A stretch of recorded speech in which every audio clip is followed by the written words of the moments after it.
Get ready, Mrs. Texty. Mrs. Text, Mrs. Scrolly. The cat is back, just purring in the mic. I wonder if it's dead loud. See if you can hear it. She's literally rubbing on the mic. She's not.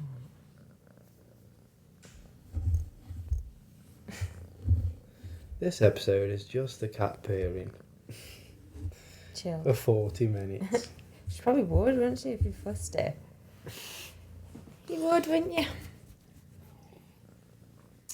Okay, so welcome back to Not Another Fitness Podcast with me, Finn, and I my... thought you weren't doing that. It's too late now, I've started. Right. Why would you start it? Dunno. Welcome back. Today we're going to talk about whatever we're going to talk about. Let's go again then. Welcome back to Not Another Fitness Podcast. We're gonna... No. Wow, all that cat hair.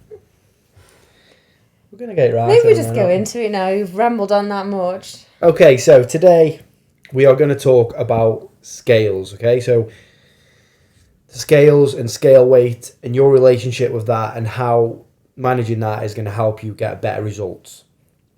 We, both of us, have had conversations with people over the last few weeks, and it's something that comes up all the time, obviously, in my job, and kind of working on how people use the scale to help them get results and understand it and things like that. Here's a typical example. The other day, I didn't even think I told you this. My mum came round the other day, and she is someone that she won't mind me telling you this, that she weighs herself most days, probably daily. I did notice the scales have moved. Has she been on the She scales? went on the scales the other day. So she came round the other day, and she was like, "Can I borrow your scales?" I was like, "Yeah, if you want to. I think they're upstairs somewhere."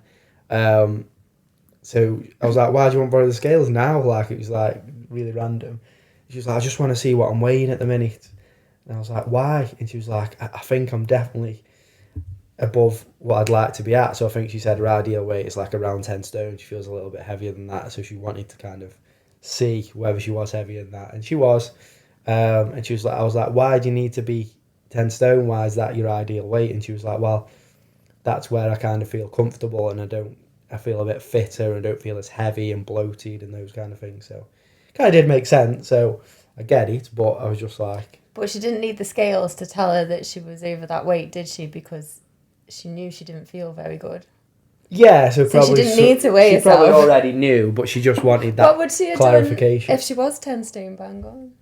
In fact, I know what she would have done, because she's done it with us before. She said, "Oh, they're wrong."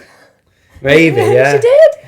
Because she feels a bit bloated and maybe Yeah. feels in herself a little bit over her ideal weight. She was just like... But I think that's a prime example. You don't need the scales to tell you if you don't feel very good. Yeah, and you should also be doing like something about it, shouldn't you? Maybe? Most people have got mirrors in their house. Like, you know, if you also know if you've been overeating, you've not been very active, you're not really taking care of yourself in terms of what you're eating and stuff as well. So, you know, most people know without stepping on the scales if they've gained weight, or sometimes lost weight without even stepping on the scales. But today we're going to talk about how can you kind of use that to, you know, get the best results and how you manage using the scales, because obviously the title of this episode is "The Scales Are Shit." So there's lots of reasons why they are, and I think you need to be aware of that, and that's going to help you understand them and not put so much emphasis on them. You should put a lot of thought into that title. Yeah, well, it probably got people's attention, so that's the idea. So yeah, so the first thing is where kind of the big emphasis on the scale weight comes from, and it's mainly from kind of just society, really. So mainly women, but you know, men as well in my experience. But like, you've got things like slimming clubs where obviously the big focus is kind of stepping on scales every week in front of a group of people. The cat's just sitting on me now, distracting me. And then you've got things like, you know, if you even date back to kind of your parents, you know, weight loss and things like that is how it's been kind of measured, and how weight loss is measured from people stepping on the scales, and women, maybe like your mum or dad, or maybe nan and granddad back in the day, of stepping on the scales daily, weekly. I don't know if scales existed when my nan and granddad were young. Maybe not. So when did they kind of come about? But I think our mum's generation, I think that generation are obsessed with weighing themselves. yeah, because it makes sense, because it's like, also, you know, your weight does play a part into, it is something that is measured. If you are measuring kind of health markers and things like that, your weight will play a part. So that plays a part in things like measuring BMI, which is not amazingly accurate, but these are things that are kind of predicted in terms of how many people in society are obese or overweight, and those kind of categorizations of things. But yeah, so weight is a way of measuring that health marker, and how much you weigh is a predictor of, you know, your health markers in the sense of like your risk of disease, diabetes, heart disease, those kind of things. So it is definitely a what's the word? A useful measure, but in the sense of kind of when you're trying to lose weight and get progress, you need to kind of understand the scales better, to get better results, and what the scales aren't good at.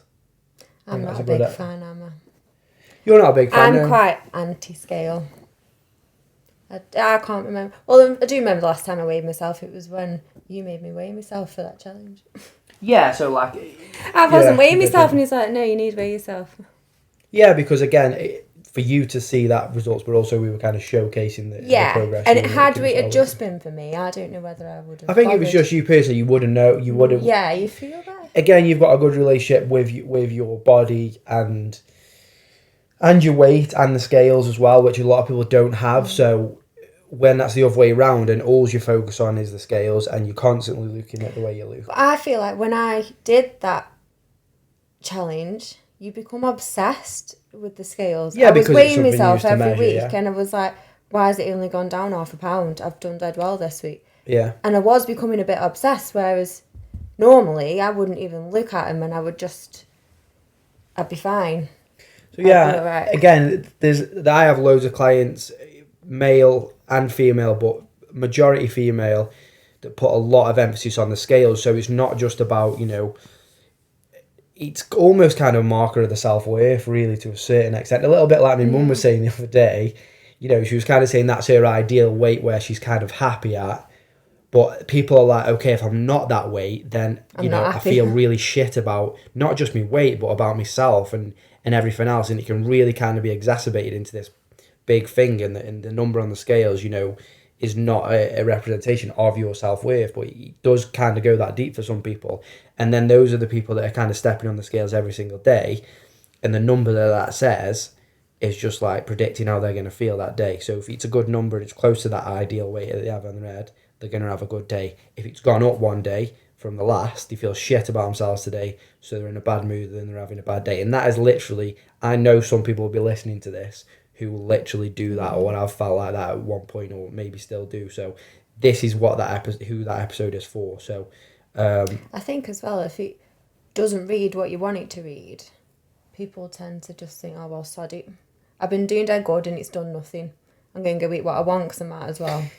Yeah, and this is what we've come across in the last few weeks. I've seen that with a lot of people. With clients, so I come across it with clients a lot, and we kind of have to coach them through the scales and stuff. But even if like most of you now are probably, let's say you're on some kind of diet and you are doing all the right things, let's assume you are doing all the right things. So what I mean by that is you are controlling your calories and you're doing something with your food and you're eating better food, as well as controlling your calories. You are being more active, and let's say you may be going to the gym or doing some form of exercise as well. Let's say you are doing all those things right. Even in that case, sometimes your weight will not come down week on week on week. It can literally, I've had clients before where just recently, where 2 to 3 weeks it stayed very much the same, or it's maybe a pound or two difference, and then they get to week 3 or 4 and then it's come down a lot. Some people can lose 3-4 pounds in the first week and then it stalls for the next few weeks. Everybody's different, every individual is different. Some people lose nothing, do they? I did the first time I started working with you years and years ago. I lost no weight, did I? At Yeah, all. you were the same. I'm only small, so I suppose it's different for different people, but I was only quite small anyway, and I'd not really been in the gym much before. I'd always done exercise. I used to run, and I used to go to some gym classes with like my friend and stuff. But I'd never really concentrated on my calories and what I was eating. And so I probably did lose fat, but I gained a lot of muscle, didn't I? My shape changed a lot. Yeah, so that is a big thing. Obviously, you weren't overweight to start with. Yeah. The that for you, that 8 week difference, the weight was the same on week 0 that it was at week 8, but a lot of your changes came from the changes in your body composition. So getting more toned, the shape of your The body. measurements as well. When I was measuring myself, my waist was going down by like 8, 10, 12 centimetres. It was like my waist was shrinking. Yeah, and that comes from like mainly obviously the stuff that you do with your nutrition, but a lot of that comes from like the weight training, which obviously helps you get more toned muscles and bring out areas, maybe tuck in areas and stuff like that to a certain extent, depending on your genetics as well. But yeah, that is a practical example. But depending on your starting point, if you're someone who is, quite overweight, let's say, I don't know, 15 stone, whatever, 15, 20 stone. 15 stone's alright. Yeah, depending on how tall you are. If I was 15 stone, let's just say you're overweight for your size. You're overweight for your size. You should be seeing your weight come down, and we should see the scales show that over time. But on a day-to-day or even week-to-week basis, it doesn't always show that. So understanding the reasons around that is going to help you have a better relationship with the scales and not go into a panic mode every single time that you step on the scales and it's not gone down, or you lost £2 last week but you've only lost £1 this week, or it stayed the same. So over that period of time you will have gone down, but it spikes up and down all the time for lots of different reasons. So I don't like them. I'm going to say that. I've been out for tea, haven't I? Twice this week. I think I've been making cookies. We've eaten loads of cookies. So if I got on the scales now, I'd bet my life savings I'm heavy. I just know I would be, because I've been out for tea. I've enjoyed myself and I've had what I wanted when I've gone out for tea. But what I've gained more than weight is those social experiences with friends, that nice, experience going out, enjoying myself, eating food that I do like. But I know that next week I'm not going to eat like that. I'm just going to go back to eating quite normally, what we normally eat at home, which is usually quite healthy. And I probably would drop that weight. So if I just don't get on the scales, I'm not... Yeah, I don't need to weigh myself. I think, again, a little bit like my mum was doing the other day that I said earlier, is like, some people literally do this. They'll have a heavy weekend of eating or drinking when they know they've overeaten and overdrank and indulged themselves, which is absolutely fine. But then they'll step on the scales at the end of that weekend, knowing that they've had a heavy weekend. And it's almost like a self-fulfilling prophecy of, well, I know I'm going to be a little bit heavier because I know what I've been doing. I need to say how much heavier. I need to say how much heavier. Yeah. And then that's kind of a self-fulfilling prophecy in the sense that you're like, oh, this isn't working, it's pissed me off. But they know their actions preceding that. But the other side of that is like, you can literally, like I've just said, you can be doing all the right things and literally you're like, oh yeah, I'm controlling my calories, I'm making sure I'm exercising, I'm doing all my steps, I'm doing this, I get this from clients. And it's like, I haven't lost any weight this week. And I'm like, okay, let's not panic. We don't need to change anything. We stick to the process and keep doing what you're doing. And then next week, or maybe the week after. So for me, anywhere between 2 and 4 weeks, if there's no change in weight with 2 and 4 weeks, if the client is doing everything they should be doing, that's the important bit. Because if you're saying, I'm doing all these things, but you're actually not, then that's the reason why you're not losing weight. But if you are doing all those things, let's just assume that you are, then we will give at least 2 weeks of just chipping away, maybe 3, maybe 4, before we start changing things up and going, okay, we need to reduce calories more or add in more activity or exercise to make sure we're getting that weight loss and make sure we're getting that balance right to get the results. But most people don't make it past that first week of going, fuck it, I've just panicked, it's not working, forget this, I'm going to go back to... Well, we don't disagree on a lot, do we? We agree on most things, but we do disagree in our challenges. You make them weigh themselves every week, and I always have a Barney with you about this, because every time we do a challenge, there is always at least one woman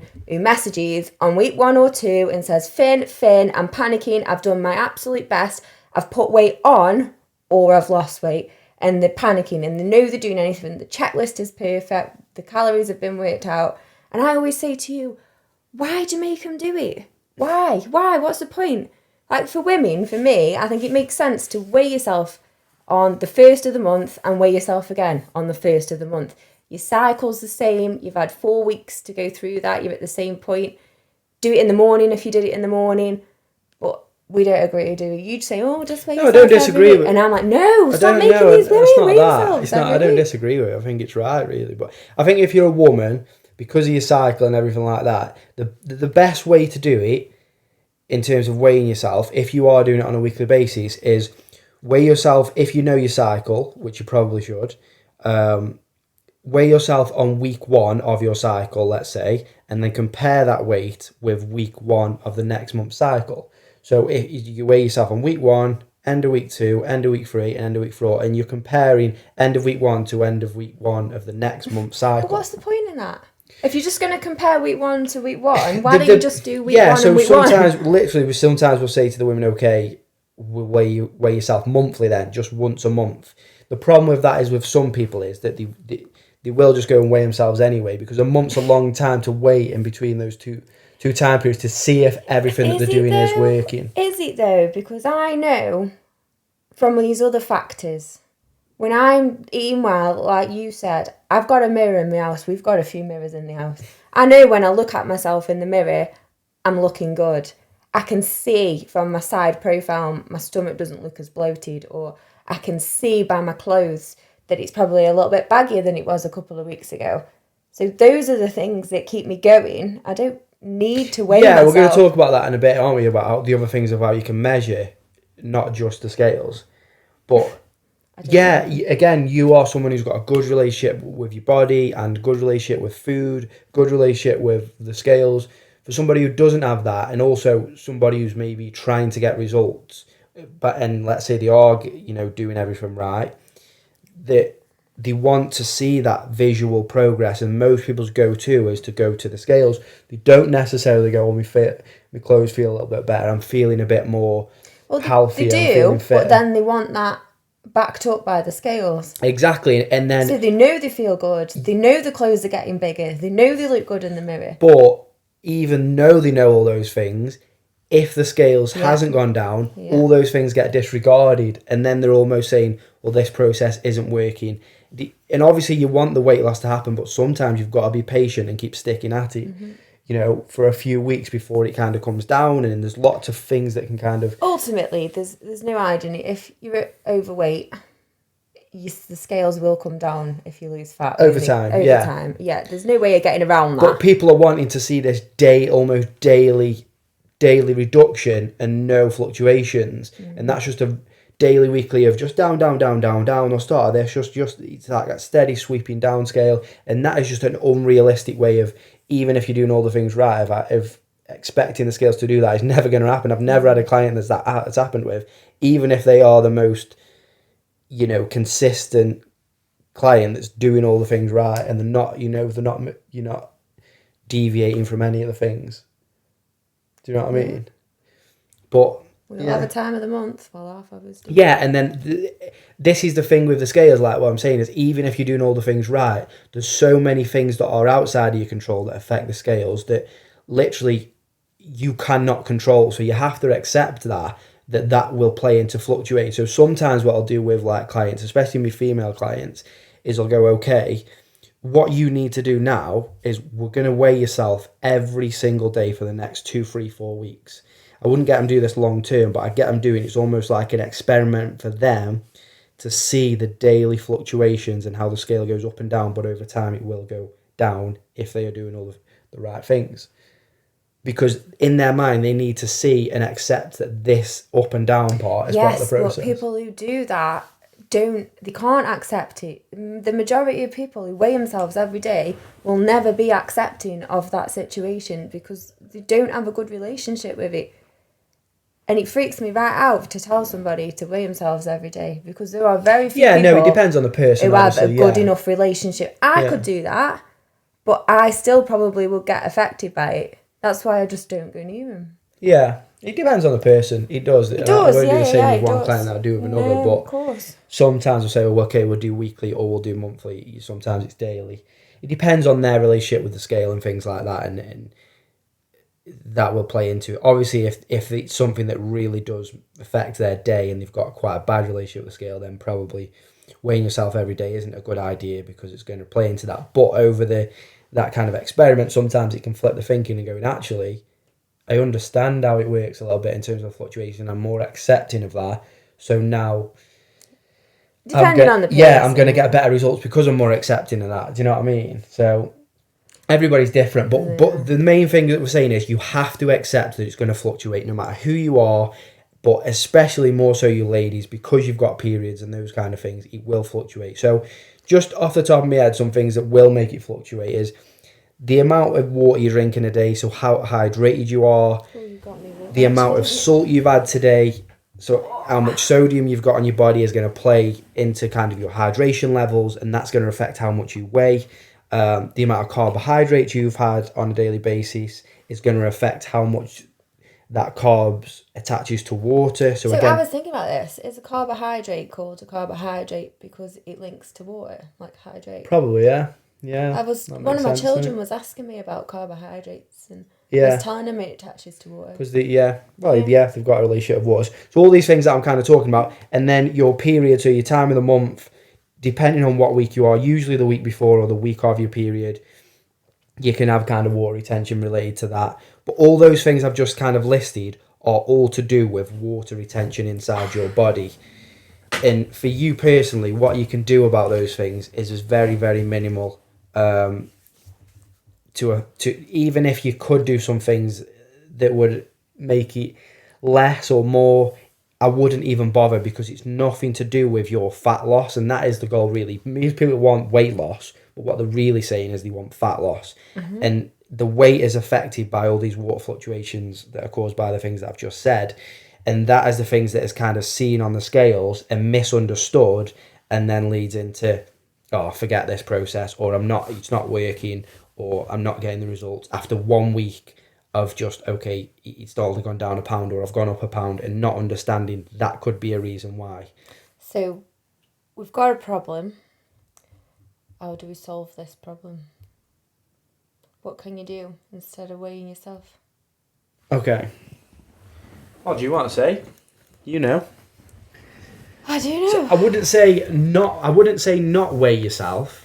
Instead of regularly weighing yourself. I mean, I would say weigh yourself in addition to these things, which is what we do with clients and people on the challenge. Yeah. Because we don't just go, okay, don't weigh yourself, because most people want to see the scales come down over time. And that is a big part of it, but it's not the be all and end all, especially throughout the process when it's going up and down all the time. Okay. My favourite one then. Pictures. Yeah. I think taking pictures is invaluable. I think sometimes, we've had a client this morning, haven't we, actually sent some halfway photos through, and they were like bowled over almost so that's by in the like difference. A period of 4 weeks to 4 weeks difference. So a month, not a long time. So her weight hadn't moved a lot, but actually her photos is a massive noticeable difference in a size and a shape, isn't there? So I think photos, I always try and wear the same clothes, same time of day when you do it. If you are taking the photos, yeah, but I think the quote, a photo speaks 1,000 words. Yeah. And in the sense that we're saying about if you've got mirrors in your house, if you take photos, in the same lighting, in the same clothes, and you do those, 2, 3, 4 weeks apart. We usually just do a month between photos with clients. Well, I'm the other way around. I like doing my photos every week. You've done them weekly, yeah? You can and my weight every. Some people make like a little catalogue of like kind of the timeline, the time lapse of the difference week to week. You've probably seen it on social media. Some people do like a daily photo where you can see. But again, the problem is with the daily photos is the changes are almost insignificantly small. I haven't got time for that. A week to week basis you can see more. A month to month basis you can see more of a greater difference. So that gets you more motivated because you can visually see those changes. Even weekly, I think you can see if you're doing good. Maybe just slightly, but I think you see before anyone else when it's yourself. So I think photos are my favourite one. I think you can get a big change. Not just my favourite, but they're the most honest one as well. Because again, most people come to me and they say, I want to lose weight. But what they're really saying is, I want my body to look better, i.e. I want to lose fat and possibly want to kind of change my body composition through training and tone up these areas, whatever it might be. So what they're really saying is, I want to look better. That's what you mean when you're saying, you know, I want to go on a diet and I want to do these things. You know, if someone would say you're going to look the same in 12 weeks, but I can knock a stone off the number on the scales, you'd say, no, I don't. What's the point in that? I look exactly the same. So my confidence is going to be exactly the same. That's what you're really asking for. But if somebody said, okay, you're going to weigh exactly the same on the scales, but you'll be one dress size smaller, you'll look more toned, and you'll feel more confident in your own skin, you'd take that one any day of the week. So that's why photos is a good way, because that's really what you're asking for when you're asking for weight loss. Okay. Next one. What else? Measurements? Well, clothes size, like we just said. Yeah. Clothes size. Clothes sizes and measurements. Sometimes I have clients that come to me and be like, they're usually clients that don't weigh themselves that much, for example, or aren't necessarily really obsessed with how much they weigh. I've had clients say, like, I'll be like, what's your goal? Where do you want to get to? And they're like, oh, I don't really know, like, a number of, in terms of the weight. I know I want to lose weight. They know that, but they don't know. So, so what if we got 2 dress sizes down in X months? Yeah, I'd like to be a size 12 again. I'm now a size 16. So that, you know, that's someone who's probably not necessarily really focused on the scales. But so dress size, again, for lads, it might be obviously waist size. You know, I want to be a 34 waist again, like I was when I was 20, whatever. So these are all kind of what they call non-scale kind of measurements. So they're a really good aim, because that's more practical. That's what, like I just said, that's what you're really asking for to fit in a smaller pair of jeans. You're not asking for a number on a scale to come down because, you know, you've not got an ID with this is how much I weigh, because nobody really gives a shit, really. But people will say when they go, oh, you look like you've lost weight, you know, you look good. You look good. That's what you really want, isn't it? So, and the next one is kind of measurements, isn't it? Yeah. So, I don't know, how often would you measure yourself? I don't measure. Again, it kind of depends on how often you want to, but like for me, I wouldn't do your measurements any more often than weekly. I would just say monthly is enough as well, I think. Yeah, I'd say monthly. Monthly is a minimum, weekly is a maximum. Every couple of weeks maybe if you wanted to. But yeah, so kind of common measurements. So you do your hips, you do your waist, you do your arms. He's eyeing me up now. Like I can see him looking at me like, ladies and lads, you would do your chest, so your bust or your chest. As some of you ladies know, sometimes when you lose weight, you can lose a lot of weight off your boobs as well. We were watching that Olivia Atwood thing last night, weren't we? Yeah. Where they do all like boob jobs and that. Plastic surgery and things. Is it The Price of Perfection, or was it called? Yeah, it's quite good. It was good, really good. A good insight though to people's insecurities and the price they'll pay because of their insecurities. Yeah, because when we were watching, there was like a bum one where obviously people having like plastic surgeries, like BBLs and like filler in their arse to make it look more, obviously more round and better and firm or whatever. You just sat there, and I was just like, well, they could pay me. I was just like, what? It was like 26 grand, and I was just like, okay, give me that 26 grand, and I'll do all your nutrition for you, cook for you every day, make sure you're doing all the right things, and go to the gym, and I'll get you that arse. Yeah. Or as close to as you can, depending on your genetics, but you'll have a way better arse at the end of it. But nobody wants to do that, do they? That's the idea. They don't want the hard work, do they? That's what we were like. That's what the idea is. They want the instant gratification. They don't want to have to put the hard work in to get it. Yeah, but I think obviously some of the surgeries were like quite traumatic, weren't they? Yeah, it was. Like in terms of like the like surgery, depending on how invasive it is, but like if you've been cut open and like you've got to have the recovery and all that, it is a big price to pay, not just financially, but also you're putting yourself at risk of infection, which some of them like did get like cellulitis and those kind of things. It's like that's a big price to pay. And what the woman said, didn't she? She was like, actually, I probably wouldn't have it done again because I've been through such a bad time. I almost didn't dislike my body that much. It wasn't really about that. It was just she thought it would be easier than it was, and she was probably one of the unlucky ones that got an infection and stuff. Not all of them do, but for 20 odd grand, you don't want an infection, do you? Yeah, you want it to go perfectly. But yeah, it doesn't always happen that way. But anyway, bit of a if you haven't watched that, it's an interesting watch. Yeah, it is good.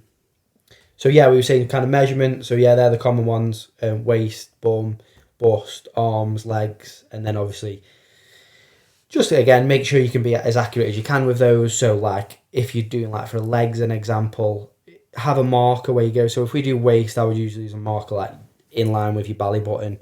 Your waist, your hips, sorry, would be the widest part of your hips, or the widest part of your bum.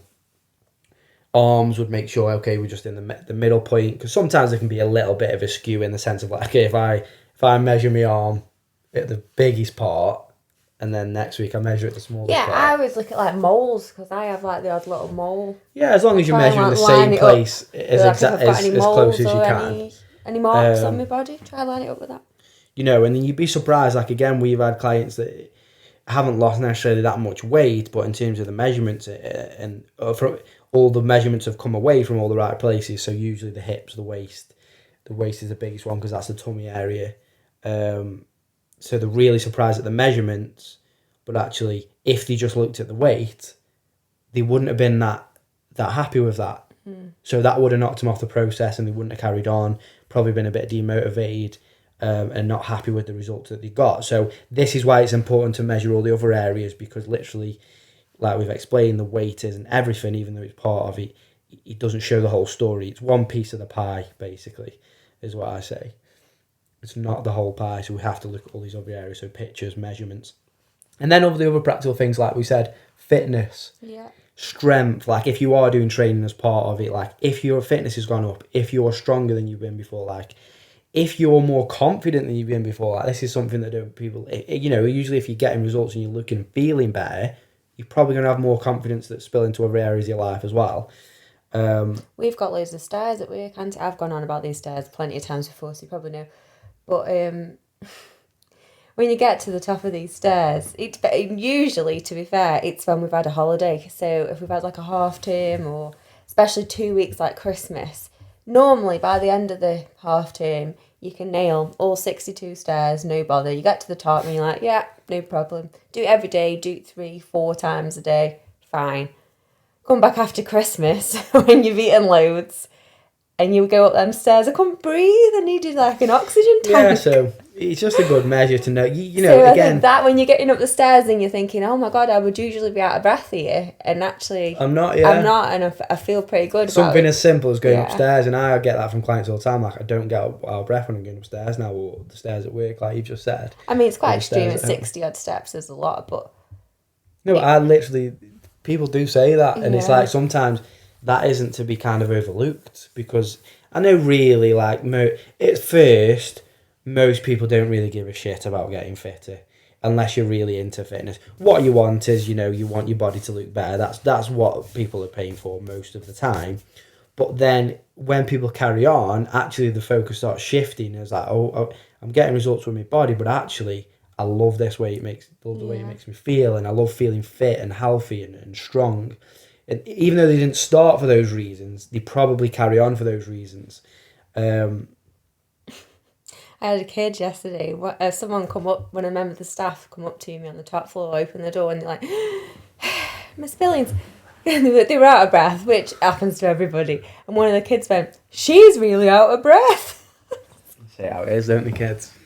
He just cracked me up, because everyone's the same. As soon as if you're in a rush as well, like this was mid-lesson, I didn't have a lot of time. She was just coming to give me this message, and she'd come up the stairs as quick as she could, like just to get it done, because, you know, you're busy, aren't you? You've got things to do. And so she got to the top and she was like giving me this message, and she's like, can't breathe. In between deep breaths.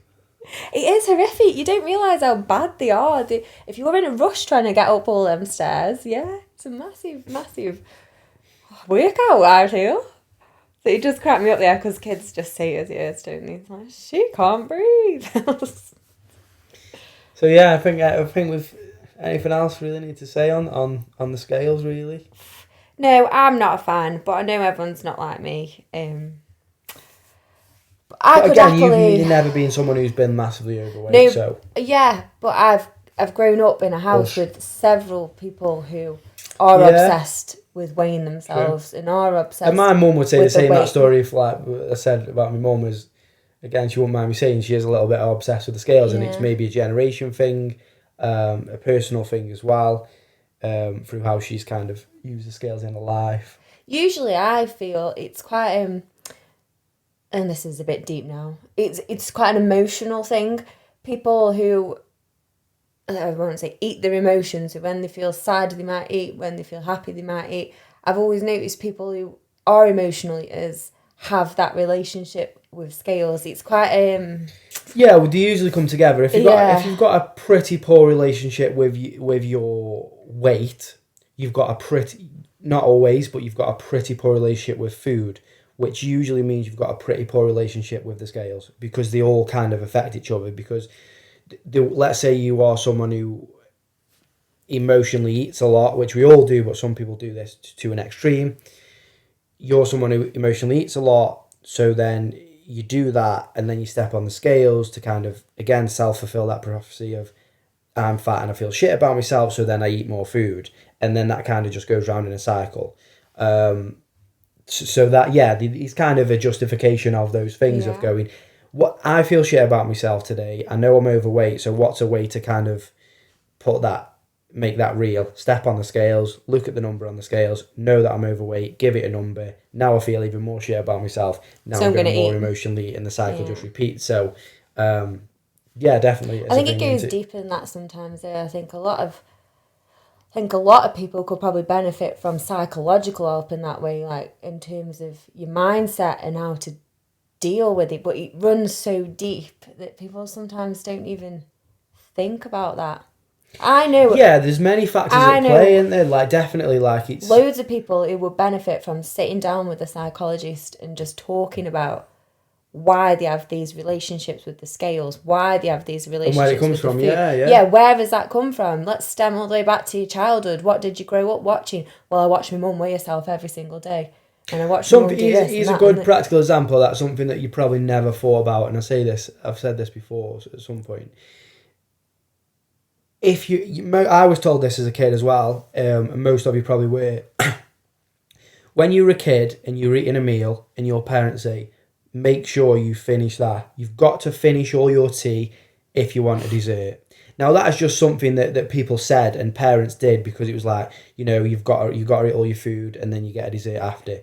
Now we can go into adulthood and go into the psychology of it and go, well, now every time you get a food or plate, you feel it, you've got to finish it, because that's what you were told as a kid. And you don't consciously think about this, but subconsciously it's going on. So you have to finish that plate of food. Whether you're hungry or you're satisfied or not, doesn't matter. You've got to finish that plate of food, which plays into every meal, which is played for, years and years and years, which plays into you being overweight, plays into your relationship with food, etc., etc. So that's just one example. And that thought of, like, always having breakfast, lunch and dinner or tea, whether you've overeaten or not. I've grown up in a family like, why do you not want to eat your tea? Well, because I went out for lunch and I'm actually still really full. My body doesn't want the food. I might have something a bit later. Oh, well, you can't not eat your tea. You can have a bad relationship, ironically, with food if you don't eat your tea. You need to eat your tea. It's good for you. It keeps your body fuel. I suppose it's the society's rules around food, and it's kind of come from just generations of, like, you've got to have 3 meals a day. Not necessarily true. You have to eat your breakfast. Not necessarily true. But people have these ideas in their head. If I don't eat my breakfast, Yeah, because the flip side, there are people with eating disorders who don't want to eat the breakfast, or they don't want it. That's all. You're always going to get the extremes, there's the other side of the scale. You're always going to get both sides. Whereas if you can just justify, like, well, actually, we've been Mill & Carter for lunch and I've had a full-blown Chateaubriand between the two of us and we're really full, so we're just going to have a fruit salad for tea and maybe a protein yogurt when we're hungry. Instead of saying, actually, we've got to have tea, we've got to sit down and we've got to have that meal together. And sometimes it's just a habitual thing, isn't it? It's just your habit. So it's like, that's what you did when you were a kid, this is what you do now, and these are just habits of, like, I literally have some clients that, again, love having breakfast, have to have breakfast before they leave the house, which is absolutely fine. Other people, I feel sick in the morning, I don't like breakfast. So, it's a very individual thing, your diet is. It's not something that you should be following, like, really set rules around. I remember one of my friends, Jem, she's got a brilliant relationship with food and she never weighs herself and she looks mint. She's always been very slim and she's just always been happy with herself and, the way she is with food. And I remember being at work one day and we have oatcakes in the canteen and they're dirty but they're good. Like, really, at stringy cheese, but they just taste so good. And she'd gone and had these 2 oatcakes at break time, which was like 11:15. And it got to lunchtime, and she was like, oh, I'm not going to have my lunch, actually, because I'm full. I had them oatcakes. And I remember this about 10 years ago. I remember thinking, oh my God, yeah, that just makes so much sense. Like, I would have had an oatcake and sat down and had my lunch because I was just in that routine of having my lunch at work. Yeah. No matter what I've had at break, like we do treats on a Friday, I'd eat everything I'd eaten at break for the treats, and then I'd eat my lunch as well. And I'm a bit like, well, that just makes so much sense. Why would you have your lunch when your body's already fueled? You've had all that food. Or you're full and you're not hungry. You're not got no appetite. But sometimes you eat when you're full because you think, well, it's lunchtime. I've brought my lunch with me. Yeah. I know I've had 2 oatcakes, which would be a lunch at some point in, maybe at the weekend for me. That's what I would have for a lunch. And I just remember thinking, oh my gosh, that was like a penny dropping moment for me. I remember looking at her and thinking, that's why you like so mint, because you just got such a good relationship with food. Your body's fueled, you're full, you're not going to eat. And that makes so much sense. The thing really, to kind of summarise what we're trying to say is that, the scales are shit to a certain extent. They do matter. They don't matter as much as you think they do. If you can understand the things that we spoke about today and go away and practice some of them and incorporate in that to whatever you're doing and to getting results, etc., you'll have a better relationship with the scales, which means you'll have a better relationship with getting results. If you have a good relationship with the scales and understanding them, you're going to get better results long term, because you're not going to go into panic mode and fuck it mode every single time that the scales doesn't tell you what you want to see, especially if you're doing the right things, which we're assuming that you are. If you're not, then you can come to me and I'll help you. And also you can come to me and I'll help you if, what we spoke about today resonates with you and the scales is something that you real struggle with, even though you're trying to get results, etc. That, this is what I do on a daily basis. But, I hope it all makes sense, and hopefully this has been helpful. Because that's the idea of this one, really. It's definitely something that a lot of people struggle with, and we could probably do another episode on this talking about it, couldn't we? Yeah, it's a big subject, especially when we go into the psychology and we start talking about nutrition and emotional eating, and that it runs in a very deep level. But I think Becky said right in what she said that sometimes it is a case of actually not just going to see a personal trainer like myself. That sometimes it is out of my scope of practice, in the sense that somebody probably does need kind of counselling on these things, and then dealing with your emotions, aren't you really? Like we said, a lot of it is emotional eating. So if you can get a counsellor and address that emotional side of things, and weaken out with if it is definitely like something that you really do struggle with, and it is a massively emotional thing. Again, I would advocate counsellors anyway. I feel like everyone should have one. Yeah. I could chew a counsellor's ear off week in, week out. It cost me a fortune if I went. I think sometimes as well that, again, we've got physical health, and you probably put me under helping people with the physical health. I'm a personal trainer, nutritionist. That's what I help people do. And then you've got mental health on the other side, but with counselling, psychologists, etc. And what you often forget is that those things cross over, because one of the big things that people say to me is when they've got good results, they start getting fitter and stronger, as they say, my mental health is so much better. Now, that's not me saying I'm a mental health expert. I'm just saying that physical health plays into your mental health, in the same sense that going speaking to a counsellor about your relationship with food or your relationship with the scales can play into you getting better physical results, because of the way you're emotionally processing things is better. So then your results are better physically. And you're just all round healthier, mentally, physically. And they cross over, they come together. It's not just one thing. And sometimes people don't even realise they have these habits, or some of the things we've mentioned today, you think, all these things I'm doing with the scales is normal because everybody does it. All my mates do it at work, and especially like you females, it's like, this is what we've grown up doing, this is normal. But sometimes when you take a step back and go, actually, this probably isn't a healthy habit or behaviour, and this is actually, when I look at it from here, this is what's kind of affecting me a lot. It's quite scary what it can do, isn't it? That is deep. This is getting really deep now. but I am a that's deep kind of what I'm saying. So those things intertwine: mental, physical health. If it is something you want help with, then you know where I am. You can just drop us a message and we can have a chat and see what the options are. Listen, I'm not a psychologist, but I love a good chat. So if you want to talk, Or just message Becky and just chat to you. yeah. I mean, I have You might few not say opinions that. on stuff, but You might not say that when you get inundated with thousands of messages. I'll have to monetize it. You're gonna have to start a business.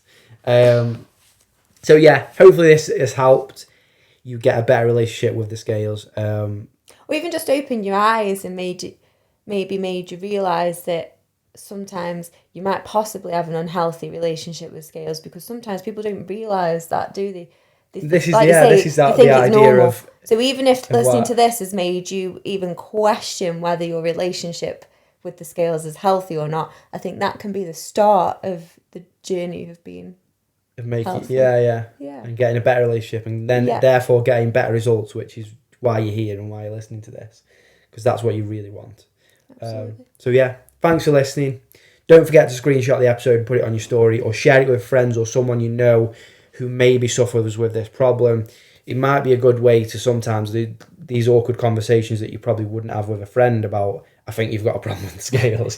You might say, why don't you listen to this episode? I've listened to this. I found it really helpful. Yes. Why don't you listen to It's it? just as a well? good way to kind of go, pass it on. I think Yeah. you'd find it helpful. I definitely did. Yeah. Yeah. Hope you enjoyed it, and we'll see you next time.